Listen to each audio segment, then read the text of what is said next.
Finally captain America brave new world का पहला teaser आ चुका है जो कि फरवरी 14, 2025 में रिलीज होगा और इसमें Sam Wilson as Captain America debut कर रहे हैं। तो मैंने इस टीजर को ध्यान से देखने के बाद इसमें ऐसे डिटेल्स ढूंढे जो आपको किसी ने नहीं बताया होगा, जिसमें amazing details like black captain America, red Hulk और इटर्नल्स के बारे में हमने बात करा है। सबसे पहले टीजर में हमें व्हाइट हाउस का शॉट मिलता है। हम कॉमिक्स में कैप्टन अमेरिका को कभी कभी अमेरिकन गवर्नमेंट के साथ में और कभी कभी उसके अगेंस्ट में काम करते हुए देख सकते हैं। कैप्टन अमेरिका एक लोगों का हीरो है और अमेरिकन गवर्नमेंट हमेशा लोगों के हित में काम नहीं करता। पर इस सीन को देख के ऐसा लगता है कि सैम विल्सन एके कैप्टन अमेरिका अमेरिकन गवर्नमेंट के साथ काम कर रहा है। दूसरे नंबर पे हम हैरिसन फोर्ड को थंडरबोल्ट रॉस का रोल प्ले करते हुए देख सकते हैं। इससे पहले इनक्रेडिबल हल्क में विलियम हर्ट ने ऐसे जनरल रोल प्ले किया था और कैप्टन अमेरिका सिविल वॉर और एवेंजर्स इन्फिनिटी वॉर और एवेंजर्स एंड गेम और ब्लैक विडो में वो ऐसे सेक्रेटरी ऑफ स्टेट का रोल प्ले करते हैं। पर दुख की बात है कि वो 2022 में गुजर गए। आने वाले फिल्म में हैरिसन फोर्ड थंडरबोल्ट रॉस का रोल प्ले कर रहे हैं और वो अब यूएस का नया प्रेसिडेंट बन चुके हैं। तीसरे नंबर पे रॉस सैम विल्सन को एक ऑफर देता है। स्टीव रॉजर्स जब कैप्टन अमेरिका थे तो वो इंसानियत के हित पे लड़ते थे और उनको कई बार सरकार से भी टक्कर लेना पड़ा।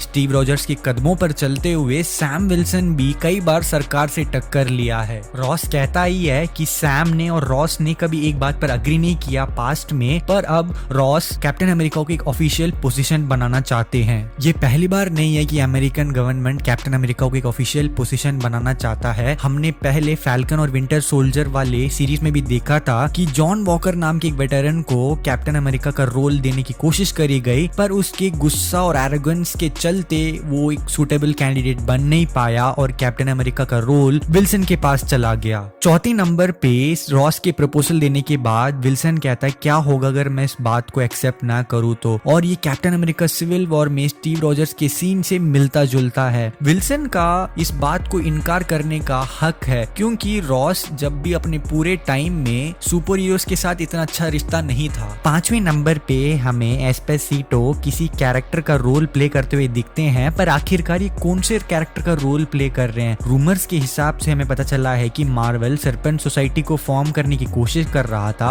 और उसके लिए कुछ एक्टर्स को हायर भी किया था। हो सकता है कि एस्पेसिटो साइडविंडर का रोल प्ले कर रहे हैं जो कि क्रिएटर है और लीडर भी है सर्पेंट सोसाइटी का। और पास्ट में कैप्टन अमेरिका के मूवीज चीजी विलन्स को उठा के खतरनाक विलन बना के दिखाने में कामयाब रहा है, जैसे कि हाइड्रा या अनिमजोला। तो हो सकता है कि ये कैरेक्टर साइडविंडर है जो कि सर्पेंट सोसाइटी का लीडर है और यूएस गवर्नमेंट पर ऐसे मर्सनरी अटैक कर रहा है। छठे नंबर पे हम इस टीजर के शॉट में बीच में एक बंदे को बैठे हुए देख सकते हैं और अगर आप भूल गए ये बंदा कौन तो आपकी जानकारी के लिए बता दूं कि फैल्कन एंड विंटर सोल्जर में सैम विल्सन एक बंदे को बचाता है और वो सेकंड फैल्कन बनता है। टीजर के दूसरे ही शॉट में हम लोग सैम विल्सन के कैप्टन अमेरिका के साथ दूसरे वाले फैल्कन को एक्शन में देख सकते हैं। सातवें नंबर पे जब रॉस सैम विल्सन को दुनिया को ऐसे कैप्टन अमेरिका इंट्रोड्यूस करता है तब हम यहाँ पर मैप में कुछ हाईलाइटेड जगह को देख सकते हैं। इसका क्लियर आइडिया तो नहीं है कि हाईलाइटेड क्यों है, पर हम कुछ गेस कर सकते हैं। यहाँ पर जो येलो कलर में हाईलाइट किया गया है ये कंट्रीज लाइक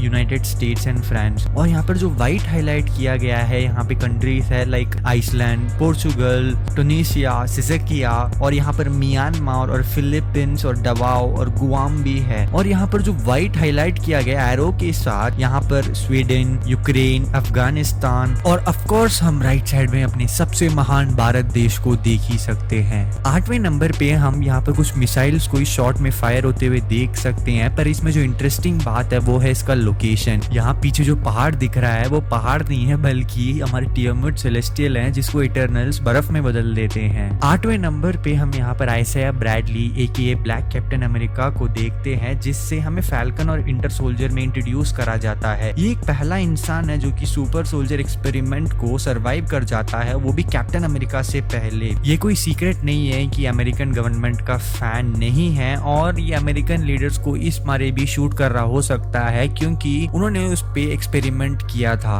और प्रोबेबली वो इसी रीजन से अमेरिकन लीडर पे शूट भी कर रहा है। 10वें नंबर पे हम विल्सन को रॉस को एक्सप्लेन करते हुए देखते हैं कि उसका इनर सर्कल कॉम्प्रोमाइज हो चुका है और इसी के बाद ब्रैडली को हम रॉस पे अटैक करते हुए देख सकते हैं। क्या ब्रैडली किसी ऐसी एजेंसी का पार्ट हो सकता है जो रॉस पे अटैक करना चाहता हो? और ये बात सच्चाई से दूर नहीं है कि सरपेंट सोसाइटी या सिक्स पैक्स ने अमेरिकन गवर्नमेंट को इन्फिल्ट्रेट कर दिया हो और ऐसा लग रहा है कि वो हाइड्रा के कदमों पर चल रहे हैं। इस टीजर के बाद हमारे पास कई सारे ऐसे सवाल है जिनके प्रति उत्तर नहीं है। 11वें नंबर पे हम यहाँ पे विल्सन के साथ एक बंदे को देखते जो कि ऑब्वियसली जोएकिन टोरेस है, जो कि इस मूवी में फैल्कन का रोल प्ले करने वाला है। टोरेस की कॉमिक्स कहानी हमारे 12वें डिटेल को सच साबित करता है, पर उससे पहले विल्सन कैप्टन अमेरिका बनने से पहले एक मैड साइंटिस्ट के बारे में डिस्कवर करता है जिसका नाम है कार्ल मालोस। वो एक सन ऑफ द सरपेंट्स नाम के सोसाइटी का पार्ट होता है जो कि टॉरस पे रेडविंग नाम का एक